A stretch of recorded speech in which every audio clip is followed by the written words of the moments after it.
is. And Chris Bowen, of course, the government minister most in the spotlight this week. Any sympathy for him, or did he fail the common sense test? Look, he didn't succeed with this kid. There's no reason.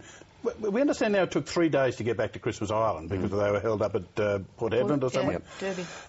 Why this kid had to leave Sydney, no one can really work out.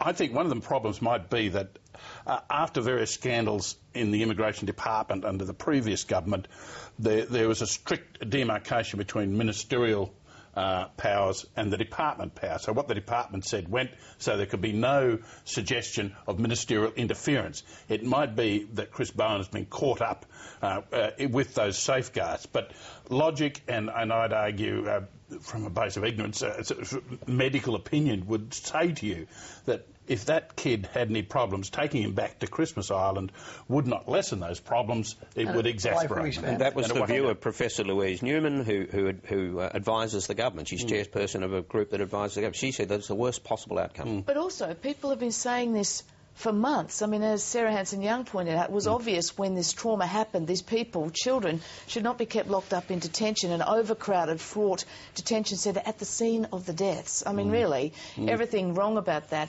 And, you know, in terms of taking the advice of the department, I mean, the word around is that very senior department officials were saying quite clearly to the head of the department, I will have no part of this is wrong. I think Chris Bowen didn't think this through clearly enough and early enough, and once it was pointed out to him, of course, blind Freddie could see that 9-year-old should be thrown back. Because I mean, his compassion gene was on show, and the fact that he actually brought the families across for the funerals, and then he just seemed to completely misjudge the next step. That was a no-brainer.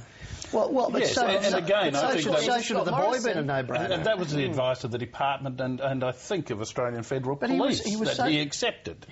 He didn't initiate it, he accepted. I'm not saying Chris Bowen wouldn't have, but again, I'm saying that the department has a greater control over these things than you might think. And the bottom line, though, is he has got ministerial discretion in these matters. Well, he admitted it himself. He's been releasing children out of detention, as he points out, even though they've got 1,000 still in there. But he's done it before. Why didn't he do it? But he also said, the minister said, this is the advice from the people who are caring for them, the social workers, the counsellors caring for them on Christmas Island. Well, that's a different story than the one from Louise Newman, who said she's spoken to the professionals on Christmas Island who are all saying this boy is deeply traumatised and needs to be moved. You wonder how the politics are going to play out, though, because, of course, the coalition would argue we've got 1,000 children in detention because Labor's weakened its border protection policies and allowed 200 boats to come. I mean, and that's a fair argument as well. Well, I think that's part of the problem, that Chris Bowen and Labor all the time foresee that argument coming, so they try to keep things under the radar and quiet as possible. They don't want to do anything to raise a red flag,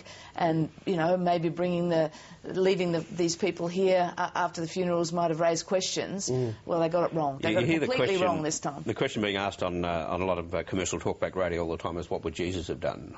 They raise that question themselves. Well, he's not available, but Kevin Andrews, this is what Kevin Andrews would have done.